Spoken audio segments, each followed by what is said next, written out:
O Trilhas da Democracia de hoje dá continuidade à série de 4 programas, a série especial de 4 programas, intitulada Crítica ao Punitivismo e ao Abolicionismo Penal. Hoje, a entrevistada é a professora titular do curso de Direito da Universidade Federal de Santa Catarina, que trabalha Brasil afora ministrando cursos na área de criminologia e justiça restaurativa, a professora Vera Andrade. O tema do programa de hoje é justiça penal e justiça restaurativa. Professora Vera Andrade, é um prazer enorme recebê-la pela primeira vez aqui no Trilhas da Democracia. Seja muitíssimo bem-vinda. Muito obrigada, professor Marco. Agradeço enormemente o convite. É uma honra estar aqui e quero aproveitar para lhe parabenizar pelo projeto como um todo, Trilhas da Democracia. Projeto muito importante para nós brasileiros, para qualificar esse debate sobre a questão social, sobre a questão criminal, sobre a questão democrática, sobretudo. Professora, existe um texto da sua vasta obra que muito me agradou ler, que traz uma reflexão sobre a relação que deve existir entre abolicionismo penal e garantismo. Nesse texto se apresenta o necessário horizonte utópico do abolicionismo penal, mas fazendo a ressalva da necessidade da existência de uma mediação, né? Da necessidade da existência de um método que é exatamente o método garantista, o minimalismo garantista. Para a gente aquecer aqui essa entrevista, eu lhe pediria para, agora para um público muito mais amplo, né, dizer por que da importância da manutenção desse horizonte utópico do abolicionismo penal com esse método do garantismo, com essa mediação do garantismo. Por favor, professora Vera. Obrigado, Marco. Essa questão eu considero bem importante e, por isso, realmente tenho trabalhado sobre ela. Eu acho que no Brasil existem muitos mitos, muitos sensos comuns desvirtuados acerca do que vem a ser ou que não vem a ser o abolicionismo. E uma dessas leituras que eu considero distorcidas é a oposição entre ser abolicionista ou ser minimalista. Parece que essa sintetiza grande parte da preocupação dos juristas, deles se auto-intitularem minimalistas e abolicionistas, ou abolicionistas, e colocarem essas duas posturas em sentido antitético, né? Muitos dos debates coloquiais eu vejo isso. E nesse texto em especial, o que eu quis demonstrar é que a oposição do abolicionismo não é o minimalismo, é o eficientismo penal, é o punitivismo populista em expansão, sobretudo a partir da era neoliberal, e que ele é o grande risco para a democracia, é o grande momento de autoritarismo do sistema penal, e que ele é o alvo da nossa luta comum, e tento reunir convergentemente abolicionistas e minimalistas, mostrando justamente que sem ter uma utopia abolicionista a médio e longo prazo, nós não conseguimos, por mais importantes que sejam as nossas lutas, tentar uma ultrapassagem, uma superação da pena. Então, para todos aqueles que acham que a pena é o mecanismo mais perverso, mais violento de controle social e desejam superá-la, tem que ter no horizonte a utopia abolicionista. E a utopia abolicionista é aquilo que nos faz caminhar, nos faz avaliar todas as nossas táticas, e nessas táticas, nessas estratégias, eu coloco justamente a necessidade de um contínuo marchar minimalista de redução do sistema, respeitando as garantias penais e processuais penais, ou seja, tendo como rota um minimalismo garantidor de todos os direitos e prerrogativas de todas as partes envolvidas nos processos de criminalização. Então, evidentemente que o movimento abolicionista abolicionista, as teorias abolicionistas, não são ingênuas a ponto de imaginarem que nós podemos um dia dormir com o sistema penal e acordar sem sistema penal, sem um processo histórico de mediação de uma mudança do método punitivo. E assim caminham as obras de Alessandro Barata e de Eugênio Raul Zaffaroni, por exemplo, nas quais eu me inspiro para propor uma utopia abolicionista com uma metodologia minimalista garantista. Então, eles fazem isso, sobretudo diante do assombroso encarceramento que toma conta do globo no mundo do capitalismo de barbárie, do capitalismo neoliberal. Eles trabalham isso, Alessandro Barata, em nível da política criminal minimalista e Eugênio Zaffaroni em torno de uma dogmática redutora da violência do sistema penal. Então, acredito que esse é o caminho com o qual nós nos filiamos e consideramos mais o caminho mais próspero, né, mais importante, mais fecundo para essa árdua luta que é a redução do sistema penal. Ainda na fase de aquecimento e fazendo referência a um outro texto teu que está num pequeno livro, um pequeno grande livro que reúne vários textos sobre abolicionismo, né? E se faz a defesa da ideia de que abolicionismo é uma palavra que tem que ser sempre conjugada no plural, ou seja, abolicionismos. Você faz uma série de advertências de como, exatamente, desses mitos e mitos negativos acerca do que seja o abolicionismo. Você poderia elencar 2 ou 3 mitos desses que envolvem a ideia de abolicionismo, entre os quais esse de que existe apenas um abolicionismo penal? Sim, cada pergunta sua daria novos livros, né?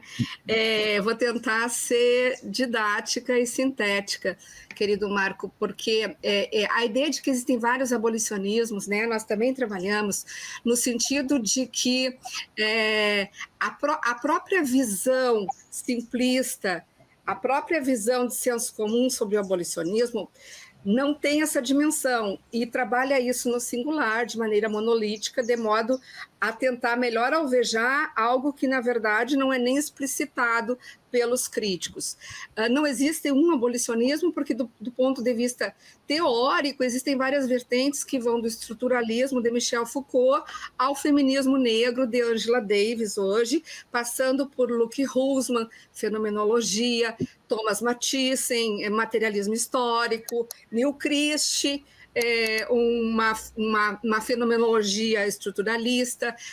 No Brasil, nós temos o Grupo No Sol, nós temos Edson Passetti, com todo o seu vigor na PUC, nós temos Guilherme Moreira Pires, nós temos o Casal Batista, nós temos Maria Lúcia Caram, enfim, todos com base na criminologia crítica. Então, nós temos várias esferas de abolicionismo com diferentes pressupostos teóricos, metodológicos, históricos, porém, né, o que está em jogo é justamente a superação da cultura punitiva como denominador comum e da estrutura punitiva, da estrutura organizacional, simbólica, da ideologia punitiva que arrasta consigo todos nós, né, num único senso comum punitivista e, ao mesmo tempo, a estrutura complexa, a engrenagem estrutural das agências de controle, no sentido formal, que são a polícia, o Ministério Público, a Justiça e a prisão, sobretudo.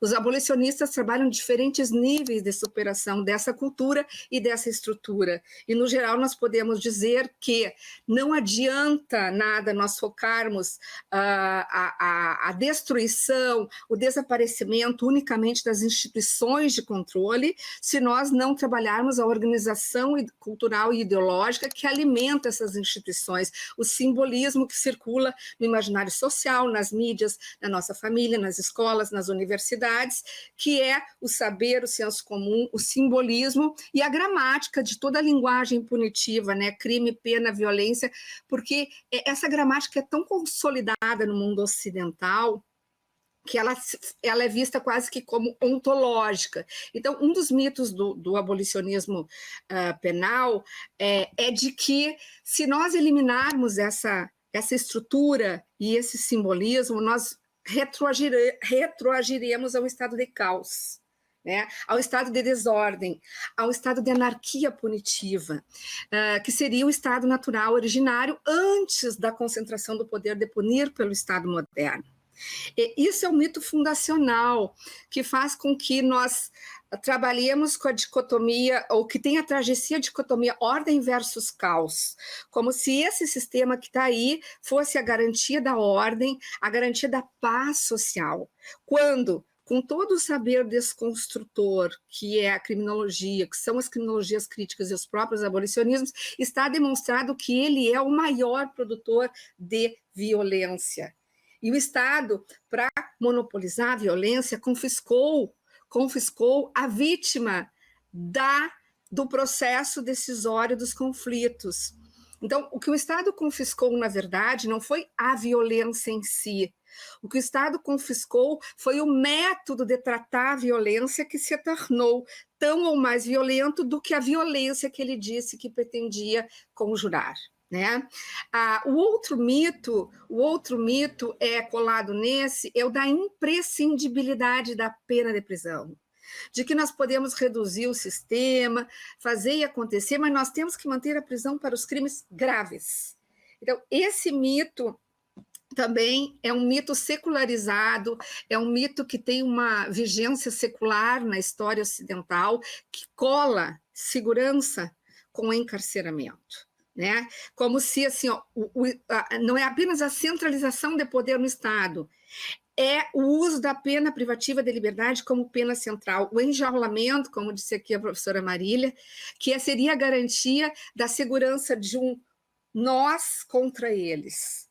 E isso porque toda a dinâmica punitiva ela está assentada em pressupostos muito ancestrais, que vieram muito antes de nós, e foram tecidos lá pela escolástica medieval, né, como a ideia do maniqueísmo e da oposição de um nós contra os outros, que significa que só quem pode monopolizar, mediar essa conflitividade potencialmente violenta, porque aí tem a ideia de que o homem é o lobo do homem, seria essa figura Estado e essa figura Estado-pena, Estado-prisão.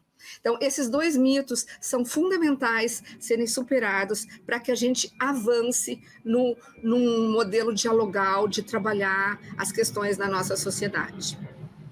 Vera, são suficientes esses dois mitos e eu gostaria de passar agora, depois de feito esse aquecimento, para a pesquisa que você coordenou, né, financiada pelo Conselho Nacional de Justiça, sobre justiça restaurativa, né, e que gerou um relatório de quase 400 páginas, intitulado Pilotando a Justiça Restaurativa, o papel do Poder Judiciário. Eu queria que você apresentasse, né, usasse esse espaço aqui para apresentar a pesquisa, as principais conclusões, as principais sugestões feitas e, centralmente, respondesse a seguinte pergunta em algum momento da tua fala, né? Que tipo de modelo de justiça restaurativa é esse que vem se formando no Brasil? Por favor, Vera. Uau! Agora nós vamos aquecer mesmo, né, Marco? A sua pergunta realmente envolve toda a pesquisa. Eu vou tentar de novo ser sucinta na medida do possível. Esta pesquisa ela foi feita com fomento público, através de um financiamento do Conselho Nacional de Justiça, entre os anos 2016 e 2017, na verdade se estendeu até o ano de 2018, dada a envergadura da pesquisa, que originariamente eu acho que eu, como coordenadora, e a equipe, professora Aline Jorge Pedra Birol, e os acadêmicos Marina Leite, Juliana Camargo, e mais uns 2 ou 3 acadêmicos que participaram da pesquisa, não tínhamos noção, talvez, do que ela significasse. Essa pesquisa foi feita, então, mediante habilitação em edital do CNJ, em que o CNJ pedia que nós realizássemos, né, o grupo habilitado, que foi a nossa Universidade Habilitada, que foi a nossa, que realizou, através da sua fundação, José Arthur Boatê, que nós realizássemos um levantamento do estado da arte, da justiça restaurativa no Brasil, aquele momento, 2016. E assim fomos Fizemos um projeto de envergadura envolvendo pesquisa teórica, revisão bibliográfica da literatura, revisão normativa dos principais marcos normativos da JR naquele momento. Levantamos também as pesquisas sobre avaliações já existentes no mundo sobre os projetos de justiça restaurativa e a parte empírica de campo.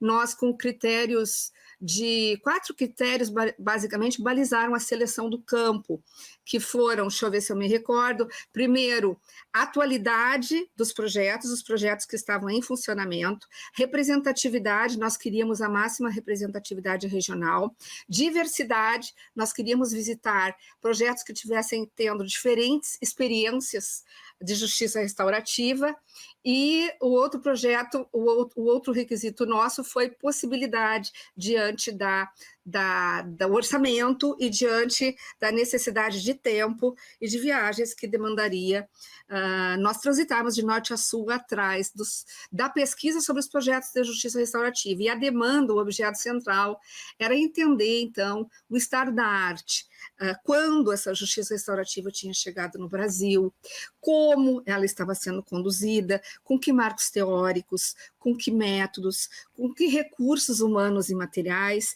com que objetivos, né? Definir um rosto destes projetos. E nós tínhamos como bússolas 2 publicações recentes de 2 resoluções do CNJ a nortear os projetos de justiça restaurativa no Brasil, que são a resolução número 129, que havia sido publicada no ano de 2010, versando sobre a política judiciária de resolução de métodos alternativos de resolução de conflitos, onde se dava ênfase à mediação. E em 2016, a resolução 225 dava ênfase a uma política nacional judicial de justiça restaurativa.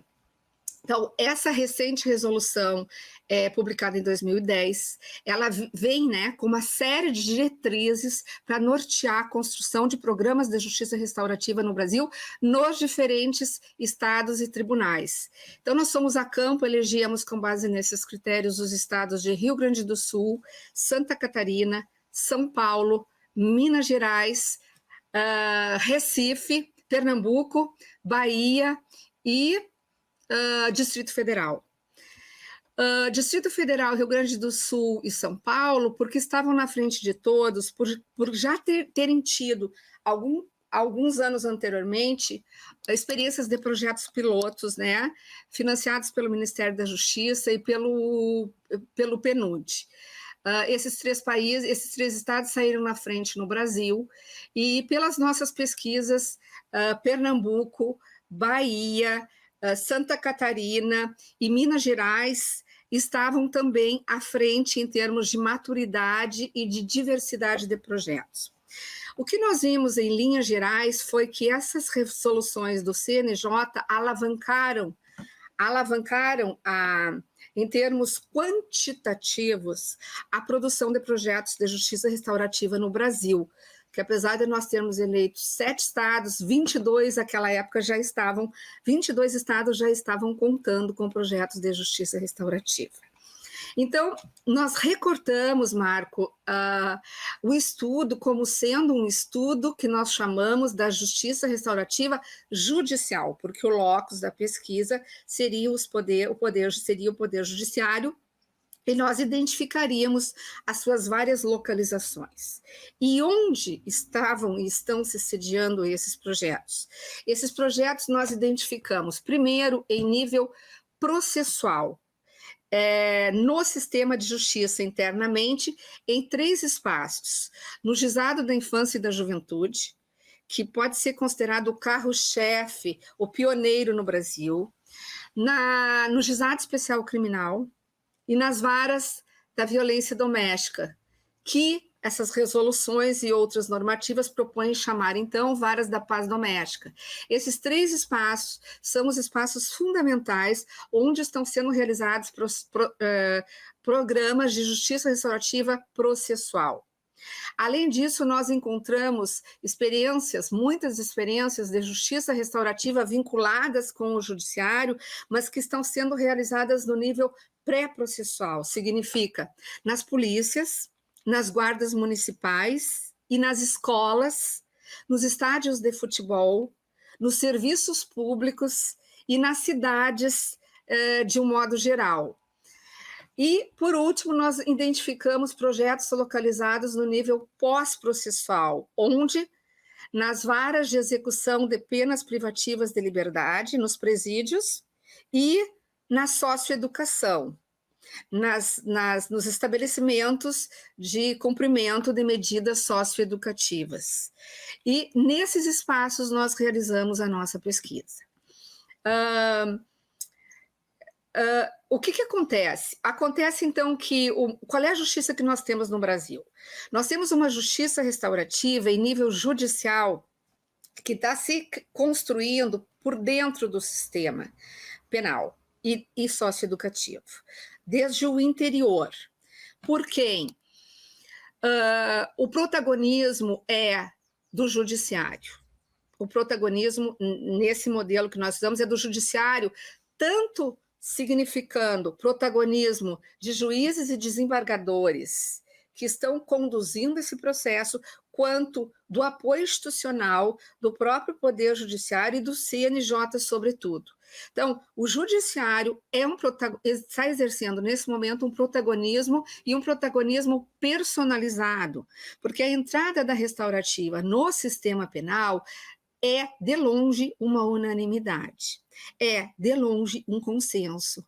E ingressar com experiências restaurativas no interior do sistema de justiça exige uma luta constante contra-hegemônica, realizada por todos os seus protagonistas, que são não apenas os magistrados, mas funcionários de vários locais, funcionários que apoiam defensores, promotores, funcionários da socioeducação, psicólogos, professores, assistentes sociais, voluntários de todo o Brasil. Quer dizer, essas experiências contam com um enorme voluntariado.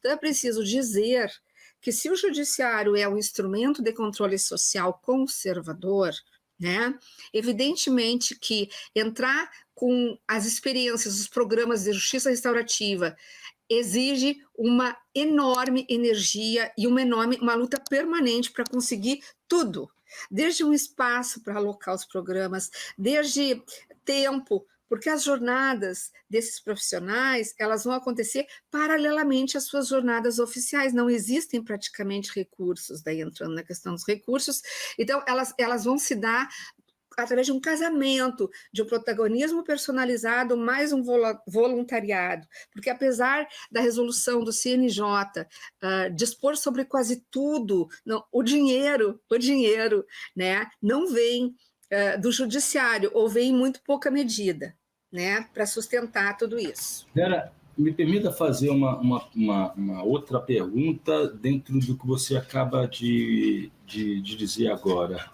Quando você fala, a iniciativa vem de dentro do judiciário, mas só que a partir de um determinado momento você elencou uma série de servidores técnicos, como psicólogos, assistentes sociais, que desempenham um papel muitíssimo importante nas varas de família, nos juizados...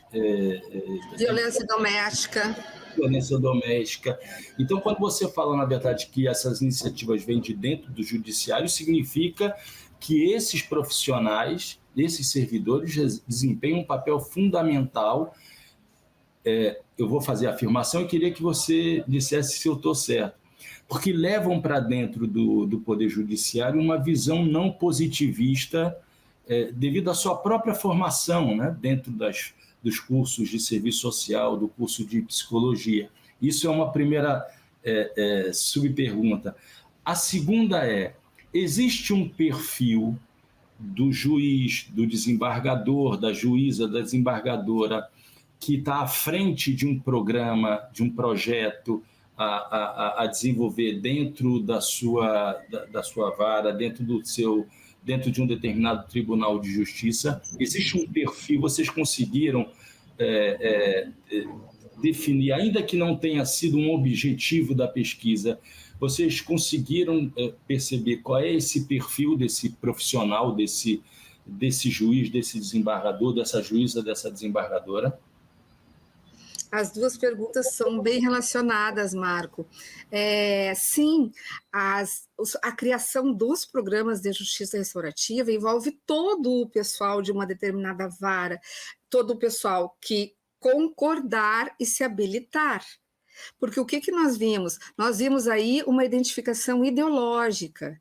O que está na base dos protagonistas? É uma rejeição à forma tradicional do sistema de justiça, é aceitar a deslegitimação do sistema de justiça, é aceitar o fato de que dos danos que esse sistema produz e ir embora da construção de um novo paradigma. Isso está na base. E nós percebemos, então, o humanismo, né, a evitação do encarceramento. O que é isso? A postura minimalista, tirar conflitos do sistema de justiça e criar um outro canal, ainda que dentro dele, para escoar as questões, que, ao ver desses protagonistas, é menos violento, e que sim, no seu formato, nos seus modelos ideais, é menos violento, e que não resulta em encarceramento. Então, tirar os conflitos dali e ir em busca de uma nova justiça, isso envolve todos os profissionais. Onde é que estão os projetos? Estão nas varas da infância e da juventude, estão nas varas do Juizado Especial Criminal, estão nas prisões. Então, eles envolvem os funcionários, sim, e esses funcionários, a maioria deles são pessoas que têm identificação e idealismo. Isso é claro de verificar, que estão empolgados com esses projetos e que acreditam neles. E outro detalhe importante, maciçamente mulheres.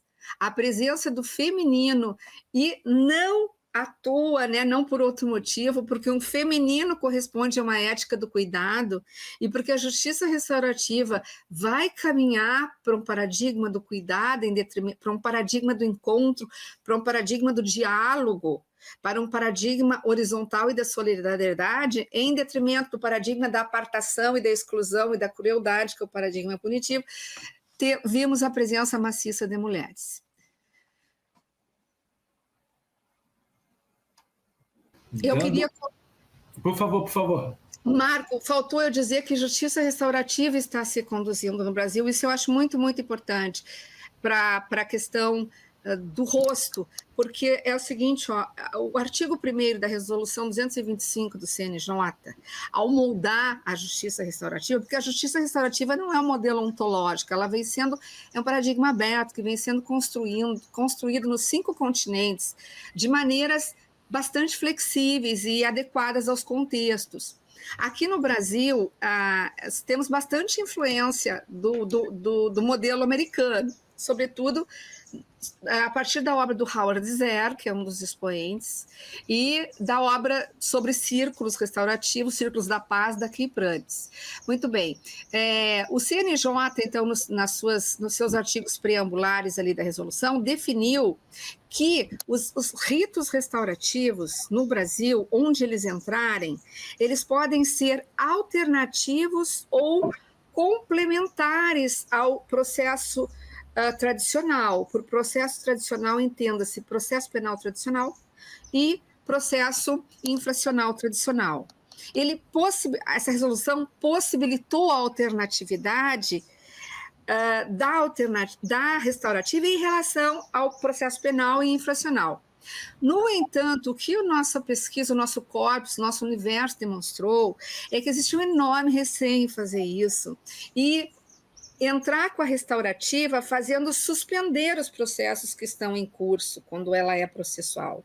Que, na verdade, há uma tendência a tramitarem os dois juntos, né? Então, uma vai para o Centro de Justiça Restaurativa, mas segue o processo, ou segue o processo infracional. Isso, para nós, é um ponto de estrangulamento que necessita ser urgentemente freado, porque o que está se consolidando no Brasil é uma justiça, na verdade, paralela às duas tradicionais e não alternativa sequer ao processo, muito menos ao encarceramento, muito menos a uma justiça como um todo. Então, na medida em que esses processos estão tramitando juntos, nós vimos uma série de consequências.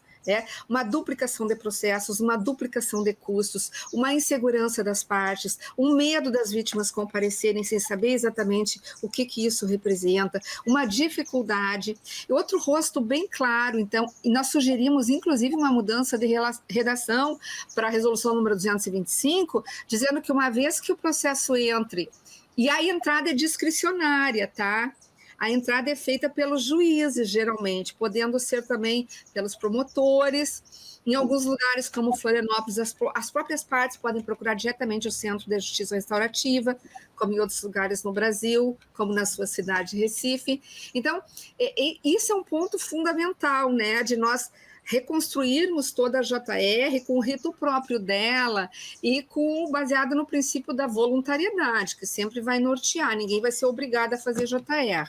Então, Vera, só para deixar claro, a solução para isso que você acaba de dizer, da duplicação do processo, seria, no momento em que esse rito da justiça restaurativa começa a ser seguido, a extinção do processo penal, é isso? Suspensão. Suspensão. Imediata. Porque qual é o problema? Nós temos uma justiça entrando espontaneamente dentro de outra, e que existe muito pouco regramento e muito pouca regulação. Então, ela não tem autonomia, ela está funcionando às margens da justiça penal, inclusive fisicamente, geopoliticamente. A restaurativa está sempre numa salinha deste tamanho lá, alocada ao pessoal da restaurativa. As sessões de restaurativa, às vezes, chegam a ser feitas no local da audiência, com aquelas mesas, com a imponência, com a ritualística, no fórum do tribunal do júri, sabe? São coisas totalmente atípicas dentro dos modelos de restaurativa que devem evitar tudo isso. Inclusive, o espaço deve ser um espaço horizontal, um espaço mais neutro, um espaço que não tenha figura de autoridade, que não tenha hierarquia. Então, nós estamos nos acomodando nos cantinhos do sistema oficial. E não existe um princípio e nem regras que digam que conflitos vão para a restaurativa. Com base em que princípio? Nós sustentamos o princípio da voluntariedade, nós sustentamos que já existem prerrogativas, já existe o princípio do juizado especial criminal, que excepcionou o princípio da obrigatoriedade, já existe precedentes do nosso sistema jurídico para abrir outros princípios, justamente para tirar conflitos da órbita penal, sem que eles tenham que concorrer com o processo tradicional obrigatório. Isso desvirtua a entrada da JR, o input da JR. Não pode ficar a discricionariedade dos juízes e promotores, porque daí eu invoco outro mito da justiça restaurativa, Marco, e esse sim é um obstáculo ideológico profundo, que é o mito de que a justiça restaurativa só serve para pequenos crimes, para crimes de baixo poder ofensivo, para crimes menos graves. E essa ideia é que faz com que ela esteja orbitando em torno do núcleo duro do sistema, porque existe quase que um consenso, né, diante do punitivismo odierno, de que os crimes graves não se prestam à JR, e que é um mito brasileiro. Então, Não, por favor, termine. Não, e a outra questão, para finalizar o rosto... Eu me lembrei agora, quando você fala da necessidade na justiça restaurativa de uma relação horizontal, ao contrário dessa percepção verticalizada da autoridade, eu me lembrei de um momento da entrevista na semana passada com a professora Marília Montenegro, quando ela relatava isso, também numa pesquisa do CNJ, financiada pelo CNJ, que ela coordenou, que é vinculada à aplicação da Lei Maria da Penha, quando entrava um casal dentro de uma sala de audiência e a mulher dizia: mas vem cá, cadê o juiz? O juiz não está aqui, né? E ela dizia: então isso aqui não vale nada, se não tem a figura do juiz, isso aqui não vale nada. Ou seja, é tão profunda, né, essa mentalidade, né, hierárquica, verticalizada da presença do juiz, né, que mostra o quanto esse terreno é difícil, né, para fazer avançar os ideais horizontais da justiça restaurativa. Eu havia me lembrado disso exatamente quando você tocava nesse assunto. Mas, por favor, você ia continuar? Mas essa lembrança é importante, Marco, em vários sentidos. Em verdade, nós realizamos as pesquisas paralelamente. Marília Montenegro, Fernanda Rosenblatt e o Grupo Asa Branca de Criminologia realizou pesquisa sobre a justiça restaurativa na violência doméstica. E eu, Aline e nossos grupos realizamos a pesquisa sobre justiça restaurativa no Brasil em geral.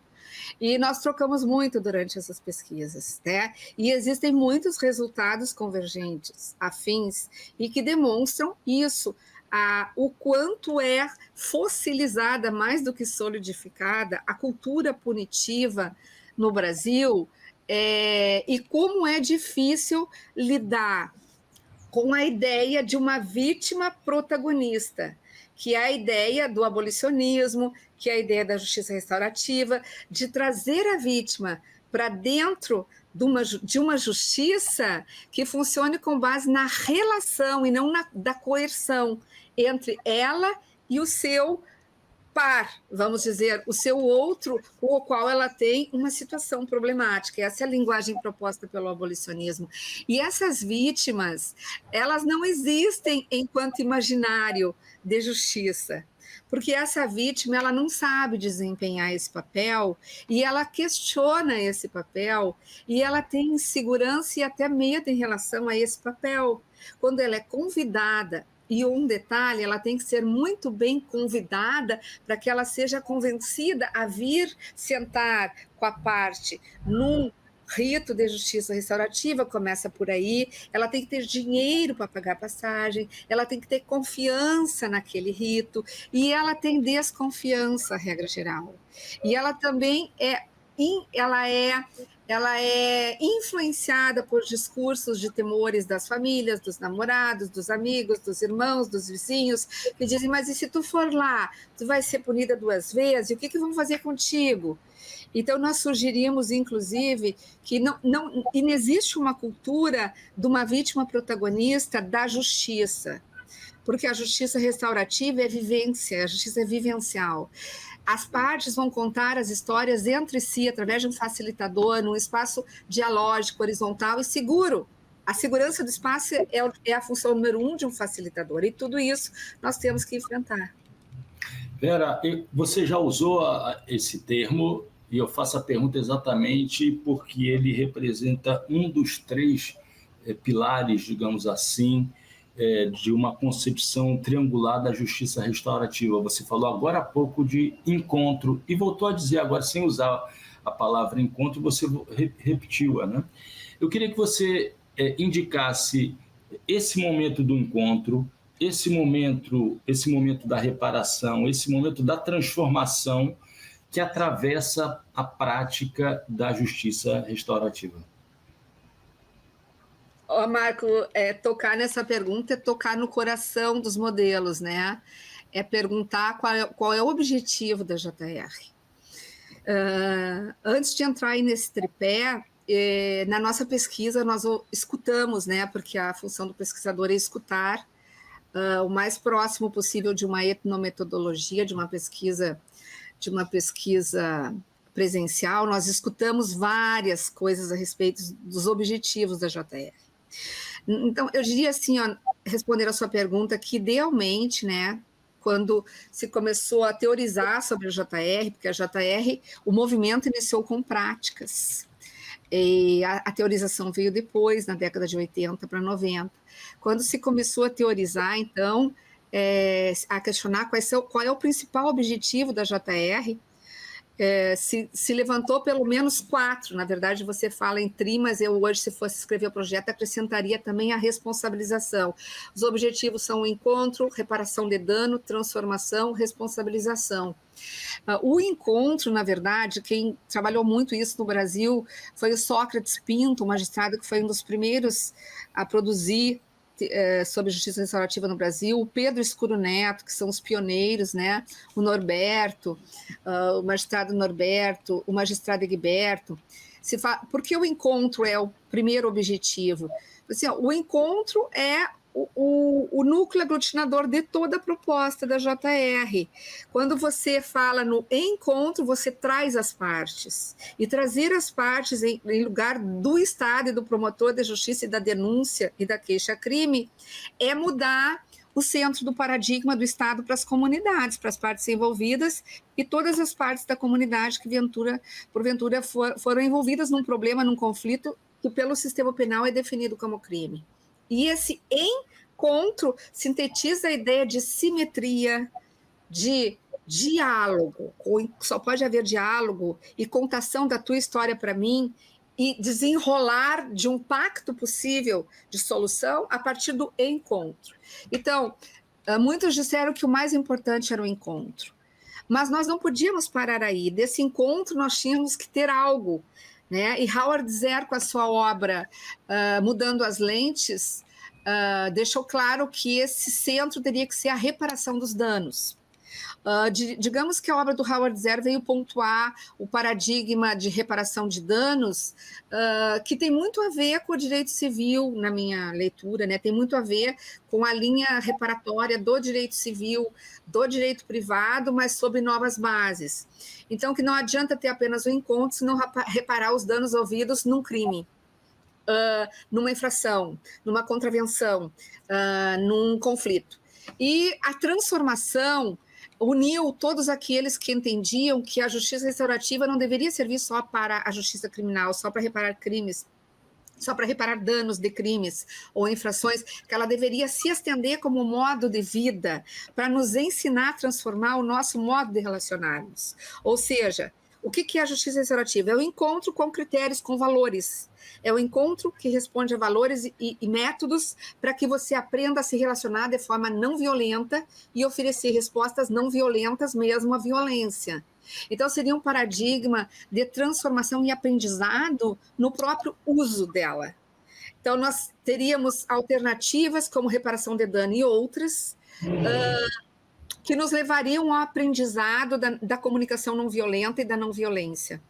Bem na linha gandiana, né? E aí começa a se trabalhar a ideia da JR como fundada num paradigma holístico de sociedade, saindo do paradigma industrial verticalizante e propondo uma nova forma de relação. Eu posso te dizer que não são excludentes, são complementares, obviamente. Tudo começa com um encontro. A reparação de dano é um elemento fundamental da restaurativa e a transformação também acontece na vivência dessa justiça. Vera, só uma pequena pergunta, isso daria um outro programa, talvez com um outro convidado, com outros convidados, mas ao falar sobre essa concepção triangular da justiça restaurativa, falar do encontro, da reparação, da transformação, que você indicou que existe uma inspiração gandiana, eu pensei nas comissões instauradas no pós-apartheid na África do Sul, nas comissões de reconciliação, não é? E que tinham muito esse espírito da necessidade do perdão e que não à toa foram lideradas pelo bispo Desmond Tutu, mas que eram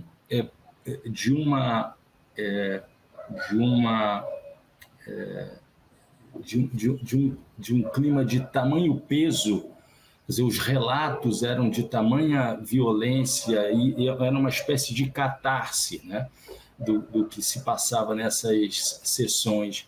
Eu sei que a pergunta, talvez essa pergunta tenha que ser feita a Cecília no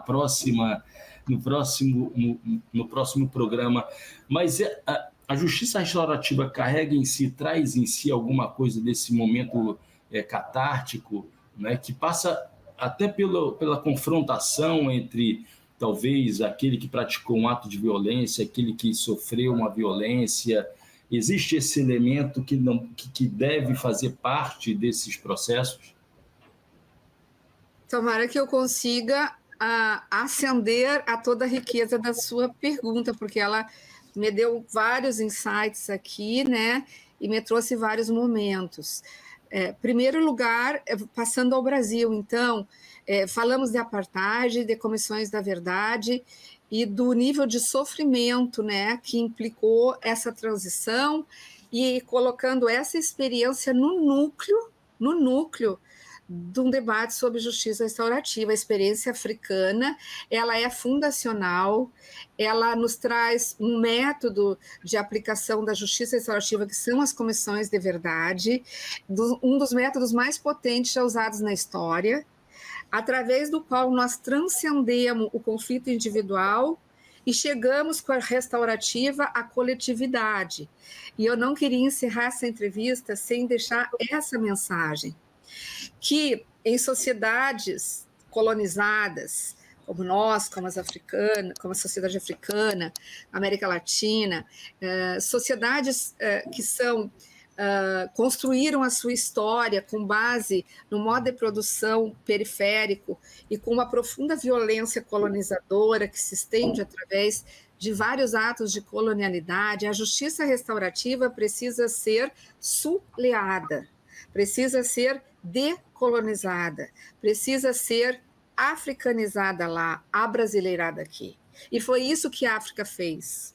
A África africanizou o legado de uma justiça pensada para o Eurocentro e que teve líderes, protagonistas, né, humanitários de grande envergadura e resultados de grande envergadura. E aplicando isso para uma dor coletiva, para uma memória coletiva nacional, que de outra forma, através de nenhuma pena, poderia ser resgatada uma unidade nacional, não fora a potência da JR aplicada através das comissões da verdade. E no Brasil está se tentando fazer isso com a ditadura militar, com a escravidão. Então, as comissões da verdade está entre os métodos mais potentes da JR para trabalhar questões de dor coletiva, de dano coletivo. E nenhuma sociedade como a nossa talvez tenha tantos danos coletivos e tanta memória de sofrimento para trabalhar como a brasileira. E nós temos a escravidão, nós temos a colonização, nós temos as ditaduras, nós temos o bolsonarismo, e isso é um espaço potente, muito mais potente do que a pena, do que qualquer pena, e muito mais potente do que o sistema carcerário bárbaro, inadjetivável que nós estamos atravessando. Então, aqui na periferia, aqui na brasilidade, nós temos que resgatar brasilidade, o Brasil que não se construiu, mas que existe em potência. E nesse sentido, Marco, é que eu tenho a minha pegada forte de utopia e de esperança na restaurativa como um método para a democracia como um todo, um método para fortalecer o debate público democrático, o debate público popular. E, nesse sentido, a minha utopia é que a restaurativa está acontecendo nas escolas, está acontecendo nas cidades, está acontecendo no serviço público, está acontecendo nos bairros, está acontecendo nas periferias, de forma autônoma. Ela não é um monopólio do poder judiciário instituído e não está sendo. Mas ela poderá vir a ser, como paradigma emergente, uma justiça autônoma, porque ela está sendo colonizada pelo judiciário com o que o judiciário sabe fazer, e ele sabe fazer o tradicional. Então, ela está sendo colonizada, sim, pela justiça penal, mas ela não precisa ficar nesses confins, ela é feita para discutir racismo, para discutir classicismo, para discutir a dominação indígena, as questões agrárias no Brasil. E nós temos que olhar para a forma como os nossos indígenas, as nossas tribos ancestrais fazem as suas justiças para aprender com elas. É assim que os europeus fizeram, eles foram aos seus ancestrais. E a sociedade indígena aqui é condenada ao silenciamento. Então, e aí ao extermínio, né? E isso se tornou, no bolsonarismo, um crime contra a humanidade, uma criminalidade de profundas dimensões. Então, é escravar. Tem certas perguntas que são elaboradas pelo entrevistador, que são colocadas no roteiro, que num determinado momento você percebe, o entrevistador, de que essa pergunta já foi respondida, né? Essa pergunta que eu vou te fazer agora, ela na verdade foi respondida no decorrer dessa entrevista, mas eu insisto em fazê-la a fim de ainda escutar alguma coisa a mais, né? A pergunta é a seguinte: você chama atenção para a necessidade da justiça restaurativa ser observada pela lente da complexidade, não é? E a pergunta seria quais são os problemas decorrentes, né, do fato da justiça restaurativa ser vista, ser observada apenas e tão somente como uma técnica de solução de conflitos. Bom, acho que tenha ficado claro o porquê desse preâmbulo, né? Porque você respondeu isso. Mas eu gostaria que você reiterasse isso. Por que a justiça restaurativa não pode ser vista, não pode ser reduzida a uma simples técnica de solução de conflitos? Eu acho que é muito feliz você pontuar, porque esse é o ponto. Esse é o ponto. Veja bem, o que está acontecendo é que ela está sendo apropriada como uma técnica de solução de conflitos. E só assim ela pode estar entrando dentro do judiciário junto com a justiça vigente. Enquanto paradigma emergente, ela é apontada como um programa que pode ser incluído ali dentro e ser operacionalizado pelos mesmos atores, que, no entanto, têm uma formação, um imaginário classista, positivista, né? E que são representantes de uma classe social específica, de uma etnia específica, e que vão, regra geral, hegemonicamente, exercer o papel de reprodução do sistema de dominação vigente. A JR, ela não pode ser vista, e esse é um dos principais mitos dela, que ela é uma técnica, e por ser uma técnica, ela pode ser usada pelos mesmos profissionais da justiça, bastaria uma formação prática. E essa formação prática poderia ser um curso só, porque ela seria uma justiça célere e, portanto, objetivaria desafogar o judiciário. E isso tudo são mitologias, e também o fato de que ela só pode ser usada para crimes leves e que ela seria um método alternativo, tudo isso faz com que ela possa entrar dentro dessa justiça, ser colonizada por ela e gerar ilusões de que nós estamos fazendo uma nova justiça que está desafogando o judiciário, que está melhorando a eficiência do sistema e deixando o tempo maior para resolver os problemas, os crimes graves do sistema, como tráfico de drogas, roubo, homicídio. Isso é a grande ficção ilusionista que alimenta o atual sistema, apesar de todas as boas intenções dos protagonistas. Mas está acontecendo isso. Então, nesse sentido, a justiça restaurativa não é só uma técnica, porque ela é um modelo exigente de justiça que propõe mudar não apenas a prática, tirar uma audiência e botar um círculo, tirar uma audiência e botar uma comissão da verdade, ela pretende mudar o modo como nós fazemos a justiça, tirando o poder do Estado centralizado e da pena, sobretudo do cárcere, e trazendo esse poder para as partes e para as comunidades. Como? A partir da quebra do modelo punitivo, que é trazer a vítima que está excluída do processo de decisão sobre as questões que lhe dizem respeito, para ser protagonista. No momento em que existe encontro, existe participação das partes. No momento em que existe participação, existe empoderamento das partes e das comunidades, se o conflito for individual ou coletivo, ou policoletivo. Ele pode envolver conflitos interindividuais como catástrofes de grandes dimensões. Pensem no apartheid, pensem na escravidão, pensem nas ditaduras, pensem nas tragédias de Brumadinho, pensem nas questões ambientais. Então, tudo isso pode ser trabalhado com diálogo e construção de pactos.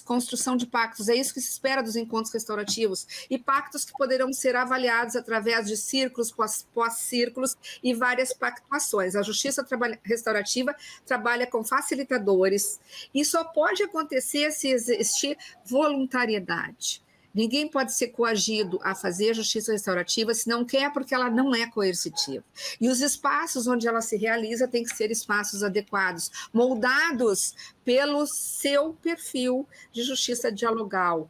Ali as partes vão contar as suas histórias, e um espaço seguro para contar histórias e ouvir implica o desenvolvimento de outras técnicas de aprendizado, de comunicação não violenta, de escuta ativa. E a função de um facilitador não é convencimento, não é persuasão, é garantir esse lugar seguro, é garantir o respeito, é garantir que ninguém se pegue, que ninguém se ameace, que as pessoas cumpram os pactos. E aprender a pactuar é o que falta no Brasil. Ou seja, esse tipo de espaço de debate público seguro é um aprendizado, é o que permite a transformação da nossa forma de relacionamento, do julgamento, da condenação, da estigmatização, da estereotipação, rompendo com a gramática punitiva. Num circuito restaurativo, os estereótipos se dissolvem, eles se desmancham, e você vê pessoas de carne e osso. Eu não estou sendo romântica, eu já participei de vários círculos, eu já facilitei círculos, e tenho, assim, a capacidade de falar de esperança, né, desse novo modelo. Então, dificuldades enormes dentro do sistema de justiça, porque lá se mantém os fins da pena como fins da restaurativa, a prevenção de novos crimes. Isso não é um fim da restaurativa, isso é um fim da pena. Então, é isso, os desafios são enormes, mas a potencialidade do povo brasileiro, ela existe e é real, e a restaurativa pode trazê-la. Vera, uma ultimíssima pergunta. Eu lhe peço para ser breve, mas breve aqui na entrevista, porque, como eu já disse nas edições anteriores, esse conjunto de entrevistas sairá publicado no próximo ano, numa coletânea pela editora Alameda, e nesse momento eu vou te pedir para responder a fundo essa pergunta. Qual a importância da criminologia crítica para o desenvolvimento dessa tua forma de olhar essa realidade de sofrimento, de impor sofrimento às pessoas, que é o cárcere, e essa alternativa da justiça restaurativa? Qual a importância da criminologia crítica para a construção desse juízo em relação a essa realidade bárbara? Professor, eu tenho 2 minutos, então eu vou dizer que a importância da criminologia crítica foi toda, como talvez um dos maiores alicerces do movimento restaurativo, e continua sendo toda, porque a criminologia crítica também é uma teoria aberta e inacabada, e ela continua sendo uma espécie de controle epistemológico e político, né, das correções do movimento restaurativo, no sentido do não desvirtuamento. O não desvirtuamento dos ideais restaurativos, que são ideais emancipatórios, ideais humanitários, ideais de solidariedade, ideais de empatia. Esses valores é que garantirão a genuinidade ou não de uma justiça vivencial, que dê poder às partes para resolver os seus problemas, os seus crimes, e decidir como querem caminhar no futuro. Então, isso implica desempoderar o judiciário. Isso só vai acontecer se o judiciário perder poder e se a pena privativa de liberdade for realmente suplantada para e passo nos seus movimentos de redução que isso vai implicar. Então, é toda. Nós não podemos parar de apostar na criminologia crítica e nem no abolicionismo como utopia, o abolicionismo, e companheira de caminhada de controles no caso da criminologia crítica. Veja, quando a gente encerra as entrevistas, a gente costuma sempre anunciar a próxima, né? Eu vou fazer diferente aqui, né? Eu sugiro que quem acompanhou até o fim a entrevista com a professora Vera Andrade, que volte atrás e assista pela primeira vez ou assista pela segunda vez as entrevistas que já foram feitas, a entrevista com a professora Vera Malaguti e a entrevista com a professora Marília Montenegro. Na próxima semana, encerrando essa série, uma entrevista com Cecília Coimbra, psicóloga, professora da Universidade Federal Fluminense. O Trilhas da Democracia fica por aqui. Professora Vera Andrade, muitíssimo obrigado por essa aula. Alunos, alunas dos vários cursos podem assistir, devem assistir essa entrevista, que foi uma das melhores do Trilhas da Democracia. Professora, muito obrigado para as suas últimas palavras. Professor. Muito obrigada, professor. Espetacular ser entrevistada por você. Eu já tinha dito quanto admiro, né, a maneira como você conduz o programa, e encantada também de estar aqui com essas 3 mulheres que são irmãs de caminhada, Vera Malaguti Batista, Marília Montenegro Pessoa de Mello e Cecília Coimbra. Muito obrigada, foi uma alegria. Nós nos vemos na próxima semana. Até lá.